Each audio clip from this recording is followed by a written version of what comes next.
여러분 안녕하세요. 운이쌤입니다. 오늘의 한마디 572일 차고요. 오늘은 마인드맵으로 책 쓰는 방법에 대해서 말씀드려볼까 합니다. 시작하기 전에 구독, 좋아요, 알림 설정 부탁드립니다. 그럼 시작해 보도록 할게요. 마인드맵으로 할 수 있는 일을 알아보고 있습니다. 많은 사람들이 책을 쓰는 일에 관심이 있잖아요. 어렵게만 느껴지기도 합니다. 마인드맵을 활용해서 책을 쓰려면 어떤 것에 초점을 맞추어야 할까요? 책을 쓰기 위한 절차나 과정이 복잡할 것 같기도 해요. 장문의 글을 쓰는 것이 어렵기도 하고요. 어떻게 하면 책을 쉽게 쓸 수 있을까요? 지금부터 확인해 보겠습니다. 먼저 주제 설정에 관한 말씀 드려볼게요. 마인드맵의 주제를 설정합니다. 설정한 주제가 책의 가제목이 되는 거예요. 책의 내용은 어떻게 설정하고 구성할 것인지도 생각해 봅니다. 주제와 관련한 내용의 키워드를 여러 가지 찾아보세요.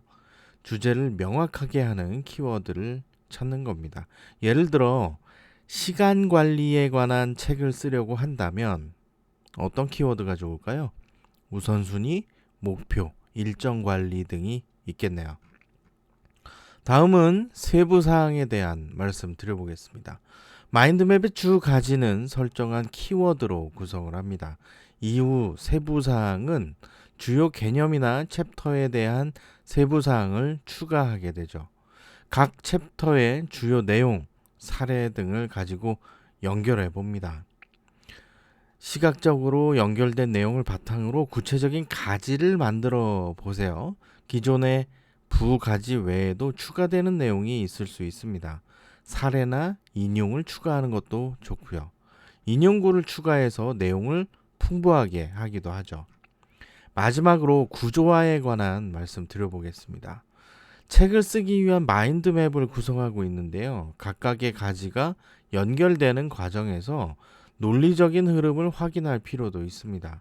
인과관계가 확실해야 정확하게 이해할 수 있으니까요. 필요하다면 가지의 위치를 변경하는 것도 좋습니다.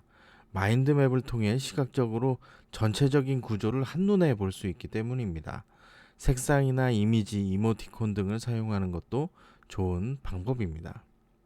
이 외에도 책을 쓰는 방법은 여러 가지가 있습니다. 마인드맵을 어떻게 활용하느냐에 따라서 다양한 방법이 있을 수 있는데요. 마인드맵을 활용하면 책의 내용을 체계적으로 정리하고 창의적으로 접근할 수 있습니다. 글 쓰는 과정이 훨씬 원활하게 진행될 수도 있죠.